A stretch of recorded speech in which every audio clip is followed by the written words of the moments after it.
I try really hard to impress upon my students that if you want to make change, it's not just some bureaucratic thing. You have to be willing to hear, to listen, and to know that your own way of knowing is not the way everybody knows. And and if you're not willing to do that, no matter what kind of library work you do, it will not be successful. If you listen, you have to realize that people have different ways of knowing, they have different ways of telling. And so to me, the ways of telling, to capture that, you have to have a system that's willing to capture those different ways of telling and knowing. It has to really emanate from that.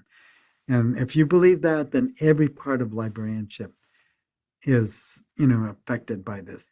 I think that the thesaurus is one little piece of that. People like to think about diversity as something that's not very deep, but if it's serious, it's got to go all the way through all of these systems. That was the voice of Richard Chabran talking about the Chicano thesaurus, one part of the project that we'll be sharing with you today. My name is Emily Drabinski. I am the critical pedagogy librarian at the Mina Reese Library at the CUNY Graduate Center. And I'm Amanda Bellantara, audiovisual anthropologist and librarian, currently working at New York University Libraries. Thank you for joining us. So the excerpt you just heard is part of the Ways of Knowing Oral History project funded by Metro's Equity and Action Grant. This project is meant to document the stories of individuals who have developed or implemented alternative library classification schemes or controlled vocabularies. I'll talk a little bit about the project goals and the process for our project before Amanda will share some of the artifacts from our conversations over the last many, many months. So our goals for the project were to share the voices behind these groundbreaking projects, which many of us have heard of and some of us are utilizing in our catalogs, but we haven't seen the stories captured in the ways that we wanted to capture and preserve them for future study. There are written narratives that sort of capture parts and pieces of each of these projects, but we had many blanks that we wanted to fill in. This project is part of a broader sort of work that Amanda and I are doing that focuses on amplifying the hidden labor behind library work and demonstrating the possibilities that we all have to advance equity and social justice within libraries. And we also want lots and lots of people to listen to these and lots of people to support people who are engaged in what we see as the crucial world-making work of developing alternative resource description strategies in our library collections.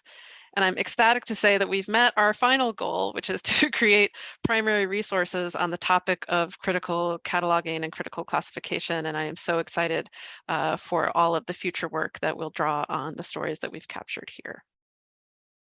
Many, many steps went into the development of this project. First, we did a lot of research to survey the landscape of alternative thesauri.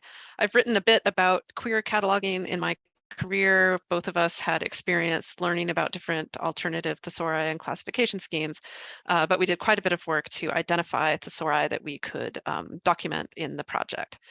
We then had to identify people to interview from each of these projects. Neither of us are trained oral historians, but we had to do a lot of reading and training of ourselves in the practices of oral history in order to document these stories. Each required significant background research as we read what secondary sources were available so that we understood the thesauri before we went in and asked questions. And then we crafted rough interview guides. We had sets of guiding questions for each interviewee that was particular to the work that they had done, and that took quite a bit of time as well. Many, many, many, many pieces and parts to the planning of a project like this, which those of you who have worked on oral histories, you will know this as well as we do now. We needed to make sure we had release forms from each of the participants in the project, that we had donor agreements. It's important to us that we preserve and make openly accessible the sound files, and that required a whole set of paperwork. And the digital files will live at NYU, and those donor agreements were central. We needed to make sure that we catalog them using the sort of critical approaches that we document in this work. Concerns around digital preservation and access, all of those are sets of decisions that we had to make. We also want to tell you how much coordination work went into this project. So we didn't want to just record on our iPhones. We wanted to record high quality audio that we could preserve and make available across a variety of different formats. That meant that we coordinated with interviewees.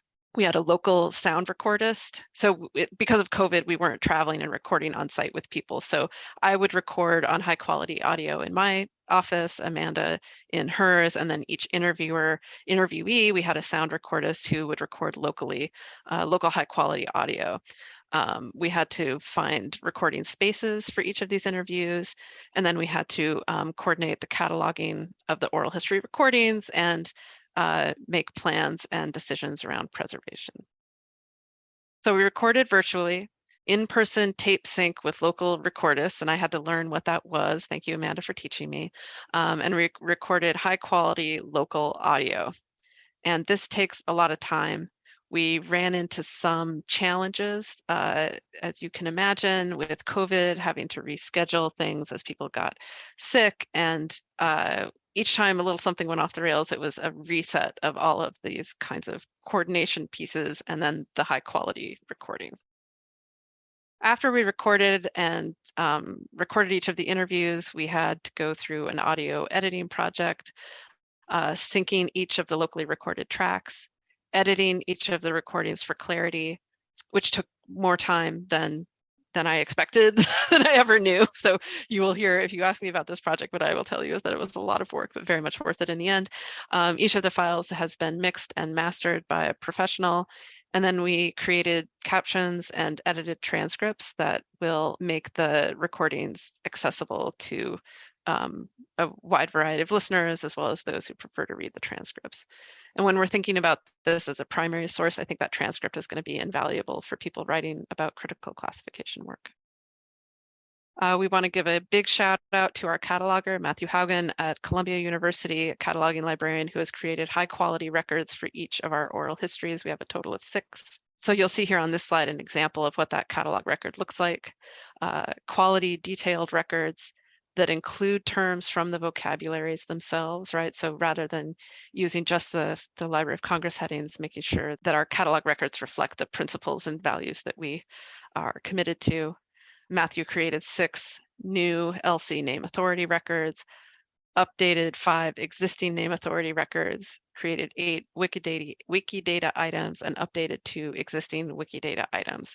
So the metadata for this project is something that we also placed a priority on, and we're grateful to Matthew for his collaboration in this work. So now I'm going to turn the audio over to Amanda, who's going to talk to us about each of the thesauri that we documented. Thank you, Emily. So one of the alternative thesauri that we were able to document for this project is the Chicano thesaurus. The Chicano thesaurus is a set of controlled terms designed to describe materials related to Chicanx communities. It was initiated when a group of librarians decided to index a collection of Chicano periodical literature and to create a Chicano periodical index. The group quickly realized the need for a controlled vocabulary in order to describe these materials in a way that would make sense for the communities who would use them. The Committee for the Development of Subject Access to Chicano Literature was then formed. The thesaurus, along with a 4-inch thick Chicano periodical index, was realized through dedicated volunteer labor. First published in 1979, the Chicano thesaurus was later published alongside the Chicano database on CD-ROM and is now embedded in the Chicano database, available through the private information services company, EBSCO. So we were very, very lucky to have the opportunity to meet with and record with Richard Chabran, the former coordinator of the Chicano Studies Library and former distinguished librarian at the Chicano Studies Research Library at UCLA. Richard is the co-creator of the Chicano thesaurus and was a member of the Committee for the Development of Subject Access to Chicano Literature. Richard generously shared his story with us, and now we'll hear an excerpt from his interview. In this excerpt, Richard talks about the Chicano serials he helped maintain at the Chicano Studies Library at Berkeley and the origins of the indexing project and the thesaurus.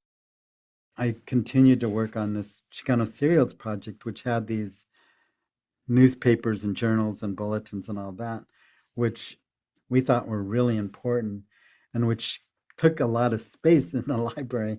And so those things were something that were sought after because a lot of libraries didn't collect that stuff.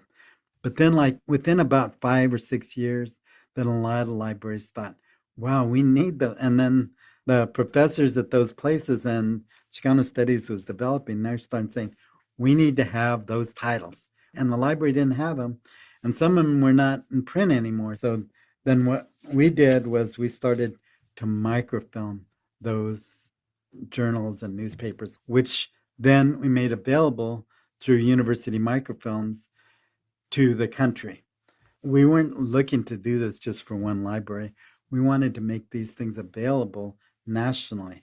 So that was an important part of which later on, when we developed the Chicano Periodical Index, was kind of a, it was a needed part to that whole that we were trying to achieve. The Chicano Periodical Index project was something that those of us that had worked in the library for a while, we knew if somebody came in and they said, I want an article on women that focused on X, Y, and Z, then there was no index to do that, right? The material was there, but how do you get to it? So several of us, because we had to keep answering these questions, we knew it was there because we had put them on the shelves. It was the closeness, my proximity, my handling of this material that allowed me to tell people where things were. That was not something that could be sustained. The literature was exploding and all that. So we knew that we had to do something different.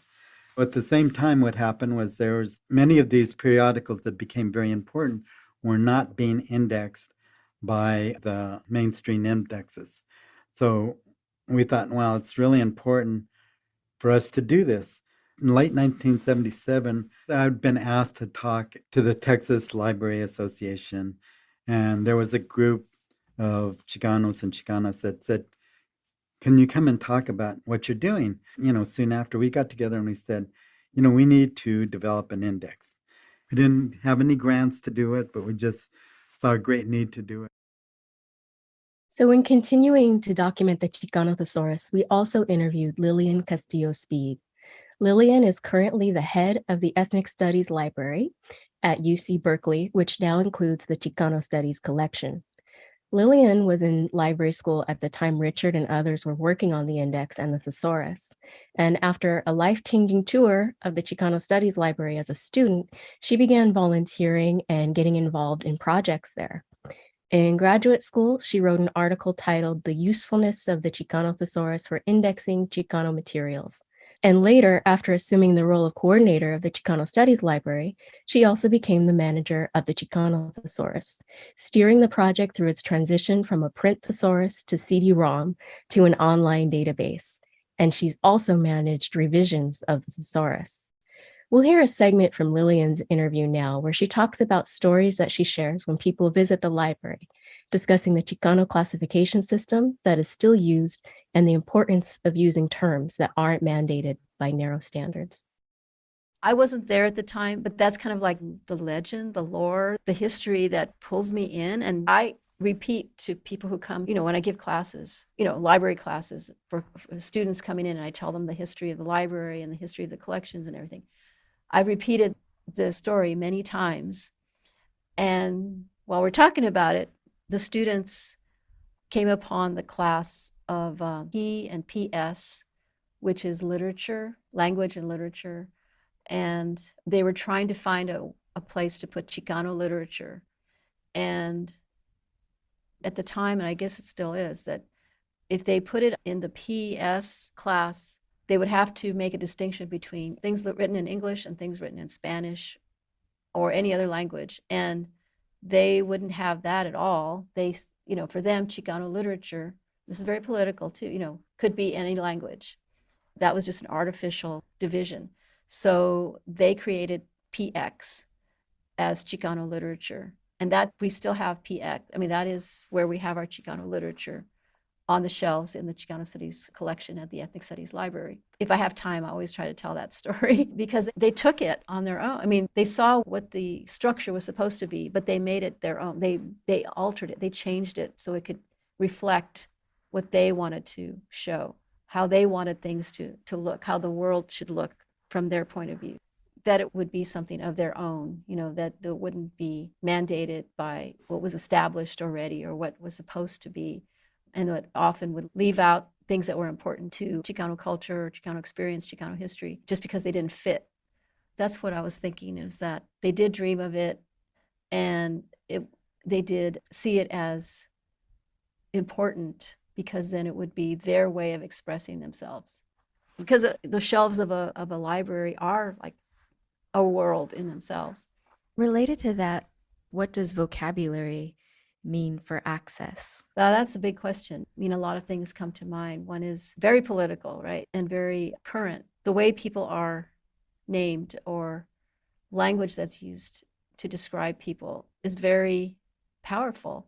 It could be very hurtful or it could be empowering. It could be, it's language, I think, is potent. I mean, it's almost like when you're dealing with it, you have to be careful. And if you, let's say a group of people decides to create a language, create a list of subject headings, then every word becomes important because that means that you're choosing that one as acceptable to a group of people. And you're just one, maybe you're like, a handful of people, but how do you know it's going to be acceptable to a lot of people, to everybody who might read that? It's very emotional that people can be classified, cataloged by the words that are used to describe them, and they lose their humanity. At the same time, if you have the courage, and I'm not saying me, I'm saying the people who've created this, the idea of even having a thesaurus and saying like, we're going to include all these words that maybe my grandmother used, or these words that I grew up with, and these words that we know among us, that we use all the time, even if they sound, whatever, foreign or clunky or, odd to other people, we're going to just say, yes, even the word Chicano, I mean, it goes even just, thinking of that, to call yourself Chicano or call anything Chicano. I mean, you're already taking a stand against a lot of other stuff. So another project that we documented in this collection is the Women's Thesaurus. The Women's Thesaurus, as the name suggests, is a set of controlled terms to describe materials related to women. This project was initiated by the Women's National Council for Research on Women and the Business Professional Women's Foundation, with the goal of providing better access to research, gray literature, and ephemera generated by women's research centers around the country, hopefully bringing together the sometimes disparate worlds of academia, practice, and activism. The project took 5 years and had financial support from large corporations and was finally published in 1987 by Harper and Row. To gain further insight into this project, we interviewed Mary Ellen Capek, the editor of the Women's Thesaurus and catalyst and coordinator of the Women's Thesaurus Task Force. Mary Ellen had a desire to bridge research, policy, and practice, and saw the Thesaurus Project as part of that effort. In the following audio clip, you'll hear Mary Ellen talk about the need to improve access to the research available at the various council centers. We had a meeting, we were sitting around talking, and one of the biggest problems that was identified was that these centers had all of this incredible, groundbreaking research of all kinds, and there was very little way to access it. Most of it would have been deemed by you librarians as ephemeral. A lot of it was published, or if it was published, in more traditional journals, political science journals, law journals, social science journals, that wouldn't have been able to be accessed because the language of those existing databases didn't contain any of the language that we needed to describe the work. We really looked at it and said, this is a huge problem and we have got to address it. And we got to address it with some imagination and curiosity. I don't think I was running the meeting. I think I was just a participant. And when I heard all of that, I just got so excited. because that was like my dream job. I was very influenced as a graduate student by Adrienne Rich.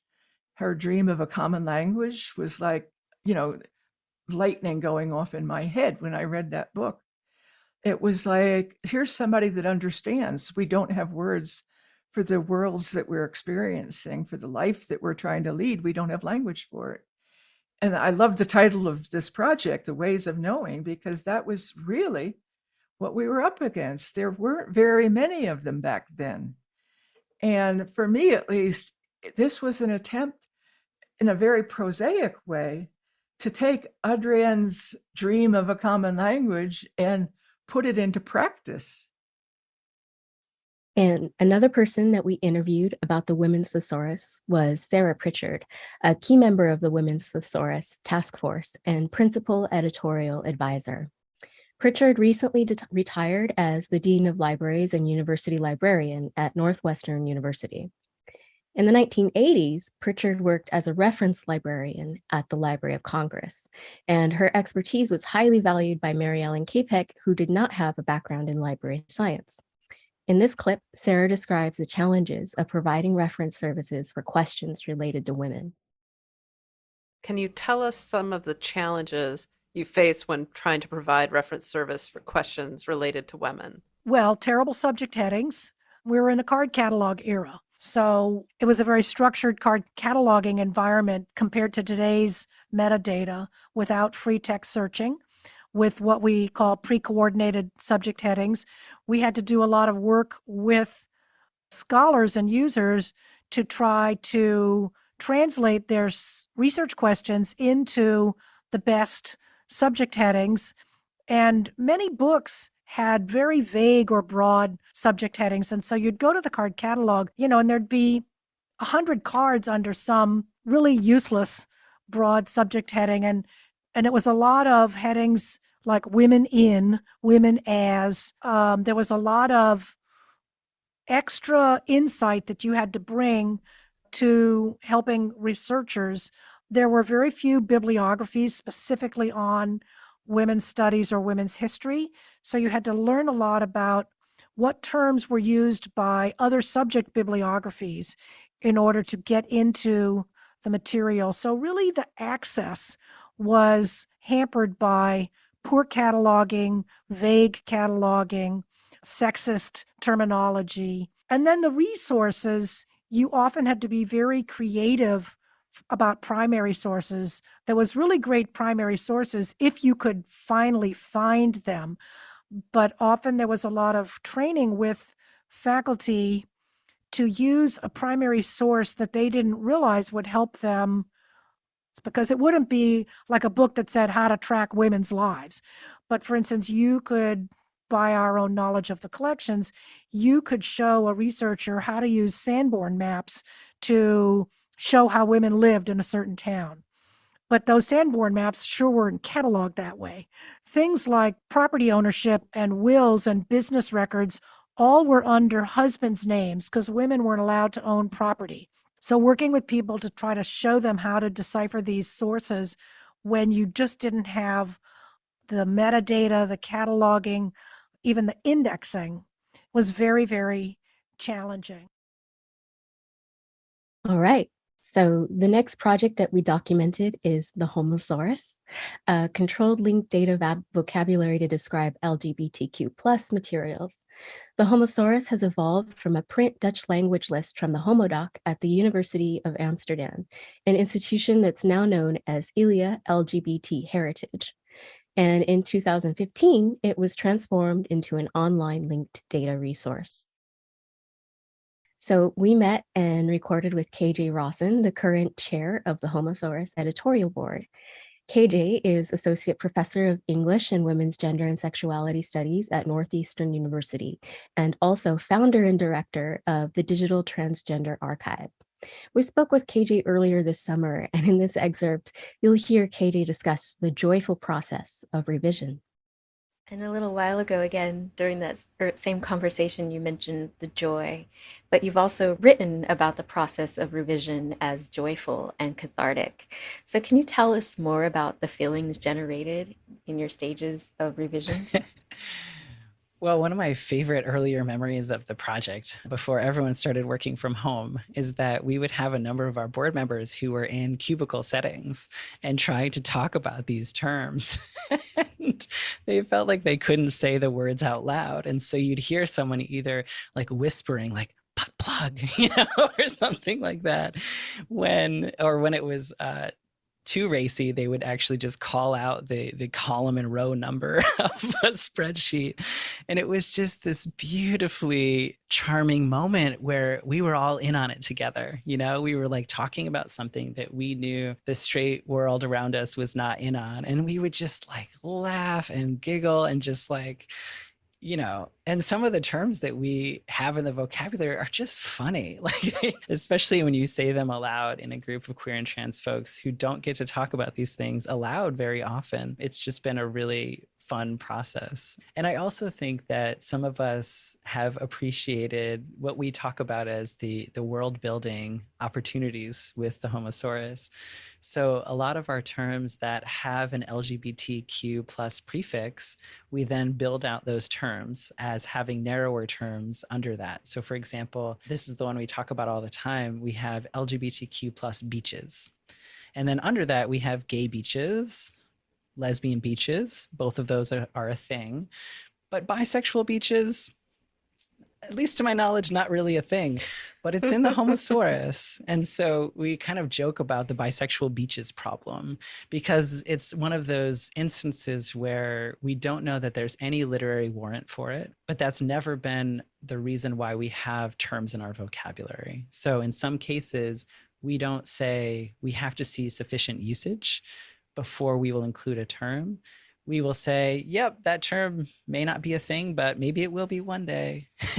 And then, of course, invariably we say, oh, we just need a transgender beach. And like maybe our next Homosaurus board meeting should be at a beach. And then we can just start calling that the transgender beach. Or, we kind of joke around about the ways that we might actually use the vocabulary to advance queer and trans community building, not just retroactively describe it.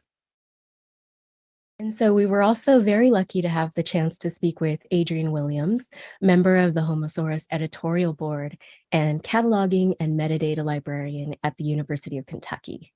Perhaps surprisingly, Adrienne is the only cataloging librarian we interviewed as part of this project. Adrienne joined the editorial board in 2020 and was using the Homosaurus vocabulary to describe LGBTQ+ materials before that. In this clip, they talk about whether the Homosaurus can ever be finished. Do you think the Homosaurus will ever be done? No. LCSH isn't done. And Homosaurus, there will always be, for as long as there are queer people in the world, we're always going to be finding new ways to describe ourselves as the culture evolves and as, just as new people come into this world. There are going to be different ways that they describe themselves and different ways that they see themselves in relation to each other in a romantic or sexual or queer context. I remember when queer platonic started being a term that was used. It didn't exist until it did. And then suddenly there was a word to describe this thing that I'm sure has been felt and experienced in different ways throughout human history. And there have been different words for it throughout human history. But now, today, we have this term queer platonic. And so we can add it to the vocabulary and just sort of contextualize it. So no, I don't think Homosaurus will ever be done. And I look forward to seeing how it evolves in the next decade and the next 20 or so years. I hope it continues to evolve and exist and prosper throughout the next several years. All right, so these are our project outcomes. And well, perhaps one day, if Emily agrees, one day we'll be able to add additional stories to this collection. But as of now, we're pleased with our project outcomes. Through the Metro Equity and Action Grant, we've managed to create a new oral history collection. It currently includes 6-hour-plus long oral histories, complete with transcripts and captions. We've secured long-term preservation and open access through NYU libraries. They will be available and discoverable through NYU's catalog, thanks to the high quality records created by Matthew. And we feel that we've connected with our project partners in ways that extend way beyond this project, which has led to continued collaborations. And we're going to be producing a sound composition, which kind of synthesizes the stories in the collections that we can share to a broader audience. So just for fun, we're going to go ahead and play another clip of our continued collaborations with Lillian and Richard from the Chicano Thesaurus. They worked with me for a totally different project to create an advertisement, a would-be advertisement for the Chicano Thesaurus. Let's take a listen.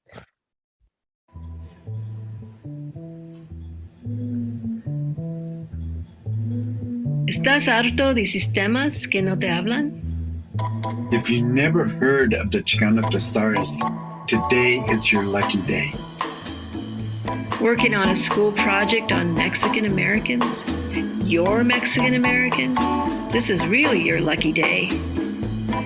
When searching the library for chistes, undocumented workers, or cuentos, and you're coming up with nothing, just go over to the Chicano database and see the world from a Chicano perspective. Do you like the term illegal aliens? Didn't think so. You don't have to use it while you're using the Chicano database. The Chicano Thesaurus uses the term undocumented workers instead, because no human being is illegal. But you knew that. Try the Chicano database and discover library items using words that speak to you. Ask your library about Chicano Thesaurus. Terms and conditions apply. That is, all terms in the Chicano Thesaurus apply to the Chicano experience. Conditions in the experience of Mexican Americans are also reflected in the Chicano Thesaurus. All subject headings, whether they are in the Chicano Thesaurus or not, are subject to scrutiny for bias. Bias is rooted in library history. By using the Chicano Thesaurus, you agree that descriptive language matters and should be determined by the people it describes.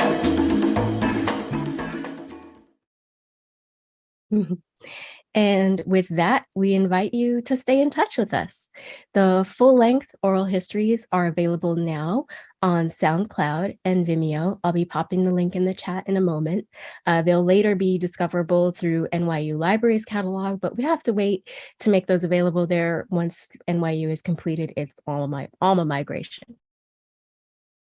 Next, we'd like to just take a moment to say thank you to all of our collaborators who help make this work possible, including local audio engineers, the sound mixer, cataloging librarian Matthew Haugen, cataloging support team at NYU, the digital library technology services team at NYU, our project manager is Nicole Najera, and finally, but certainly not last, is Inaya Lujan of Trulu Design, who created our beautiful project image that you've seen on our slides. That's it for now, but we thank you for listening.